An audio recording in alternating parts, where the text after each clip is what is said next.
Oui, d'abord féliciter Marc pour le travail qu'il a conduit, à la fois dans la direction des CCF et puis dans cette évaluation. On l'avait évoqué, je crois, dans le comité d'évaluation. C'est une bonne base de travail, hein, il faut le dire.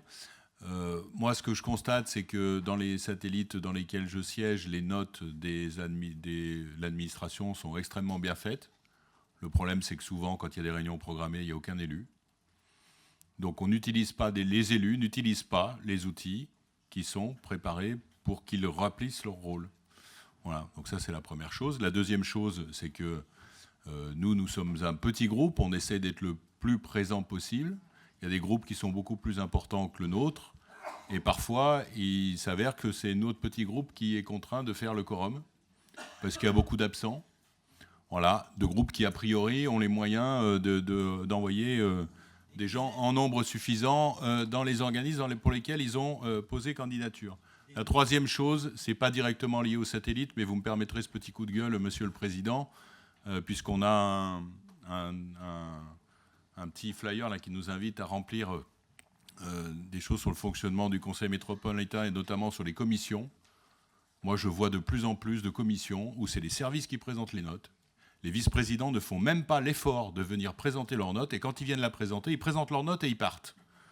Voilà, donc je le dis très clairement, moi, dans un certain nombre d'organismes dans lesquels je siège, il y a un sous-investissement très net d'un certain nombre de personnes qui sont là pourtant pour représenter la collectivité. Dernier point, mais ça, c'est évoqué par les feuilles de route. Les feuilles de route, pour moi, elles concernent surtout les représentants de l'exécutif. Nous, quand on siège au titre de l'opposition, autorisez-nous de ne pas être d'accord forcément avec vous. Mais moi, ce que je constate, c'est qu'il y a des administrateurs, et j'en ai encore eu l'exemple cette semaine, qui votent sans savoir quelle est la position de la collectivité. Et probablement, d'ailleurs, à l'inverse de la position de la collectivité, alors même qu'ils la représentent. Ça pose quand même une grave question.